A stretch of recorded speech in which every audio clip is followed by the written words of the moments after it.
Buongiorno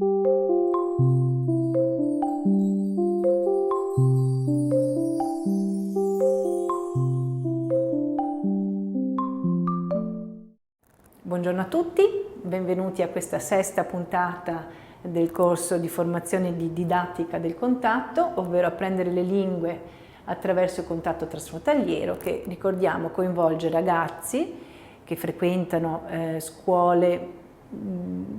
dell'area di confine, compresi tra gli 11 e i 16 anni, ognuno che impara la lingua dell'altro. In questa puntata ci concentriamo sulle attività tipiche della didattica del contatto, ma quelle dal vivo in qualche modo. La lezione precedente invece era dedicata alle attività essenzialmente digitali e informatiche.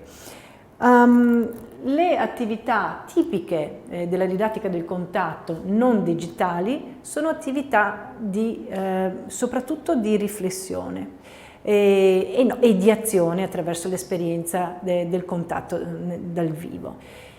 Quindi si parla di discussioni, di lezioni tematiche, di uso della lingua in classe in modo controllato e naturalmente degli incontri dal vivo che rappresentano da soli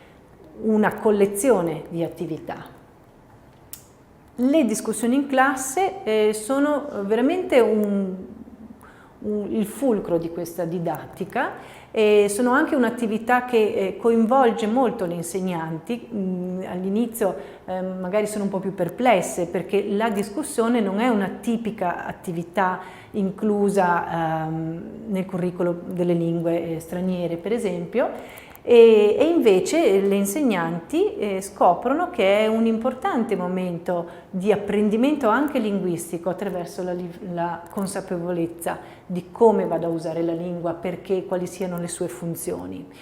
Le discussioni in classe, come abbiamo già descritto nelle puntate precedenti,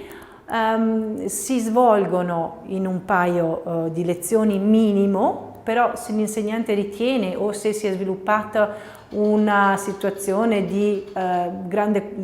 cooperazione tra insegnanti in modo interdisciplinare, si può svolgere contemporaneamente durante più insegnamenti. Ognuno degli insegnamenti va a sviluppare un lato, un aspetto dell'obiettivo della discussione. La discussione ha come obiettivo di solito quella iniziale di consapevolizzare all'incontro virtuale, poi ha la funzione di andare a raccogliere le impressioni che i ragazzi hanno dell'avvenuto incontro virtuale, poi c'è una discussione che va invece ad introdurre l'incontro dal vero e quindi tutte le problematiche legate a un incontro con una persona che non conosco nel suo ambiente o nell'ospitare questa persona che non conosco nel mio ambiente, e quindi diventa una discussione anche un po' più tecnica, organizzativa, come faremo, cosa faremo, come ci spostiamo, eccetera, e la discussione finale sulla valenza di tutta l'unità di apprendimento di didattica del contatto. La discussione può essere appunto completata da delle lezioni tematiche che possono essere organizzate da altri insegnanti su temi specifici comunque legati alla tematica scelta per l'unità di apprendimento. E poi importanti sono le attività previste, controllate, che coinvolgono la lingua che i ragazzi stanno imparando, e sono situazioni in cui solitamente vengono obbligati, invitati in qualche modo a produrre dei materiali nella lingua che imparano, appunto. Un gruppo di attività molto importante, caratteristico di questa didattica, è quello che si realizza nel giorno dell'incontro nelle scuole. Durante l'incontro andiamo a realizzare tutti gli obiettivi previsti per l'unità di apprendimento, sia quelli linguistici che quelli di socializzazione, sociali, civili, interdisciplinari, perché gli incontri sono sempre tematici, quindi i ragazzi sono arrivati a questo momento dell'incontro con un bagaglio di conoscenze su quella tematica. In questo caso era la tematica dell'ecologia, per cui sia nella lingua madre o lingua di scolarizzazione che con qualche conoscenza invece anche nella lingua che stanno apprendendo su quella tematica. E quindi qui può succedere tutto quello che in una classe di solito non succede, a partire dal primissimo momento di incontro in cui i ragazzi, pur nell'imbarazzo, si salutano e quindi mettono in pratica quelle frasi, quelle strutture comunicative che solitamente sono invitati ad usare per simulare, in qualche simulazione in classe, qualche role play. Qui si trovano accompagnati dall'emozione dell'incontro a dover scegliere le parole giuste per incontrarsi. È sempre un momento molto, molto forte, molto imbarazzante, a cui appunto negli anni abbiamo visto che è necessario accompagnare delle attività poi di socializzazione, un po' per sdrammatizzare questo momento così impegnativo dell'incontro. Quindi a questo momento informale di incontro in cui i ragazzi di solito vengono accolti in una zona così, che può essere un auditorium o un posto più ampio della scuola, segue di solito il saluto formale degli insegnanti della scuola ospitante e del dirigente, della dirigente. Ecco, questo sottolineo in modo così importante non perché crediamo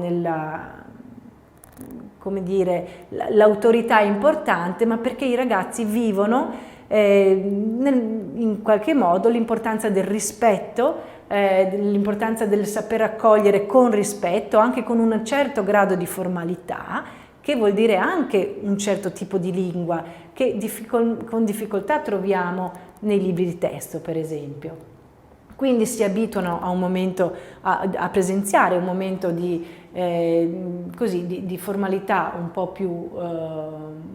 più accentuato e anche si sentono valorizzati come ospiti. In questa occasione infatti c'è questo importante momento dello scambio di doni. Chi va nella scuola porta qualche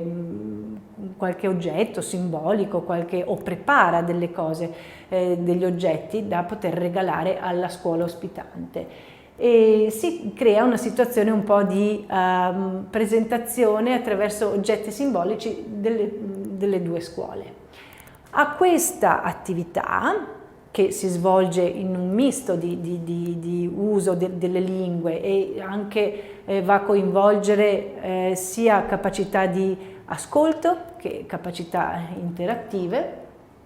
di solito segue il tour della scuola, che è un'attività importantissima che stiamo sviluppando in modo sempre più dettagliato, in cui i ragazzi che stanno ospitando il gruppo hanno il compito di guidarli a un tour vero e proprio della propria scuola nella lingua dell'altro, cioè nella lingua degli ospiti, e in qualche modo devono anche essere pronti a saper rispondere alle domande che gli ospiti faranno. Ecco, qui devo aprire una parentesi per quanto riguarda i livelli linguistici. Da specificare chiaramente che il livello di padronanza linguistico determinerà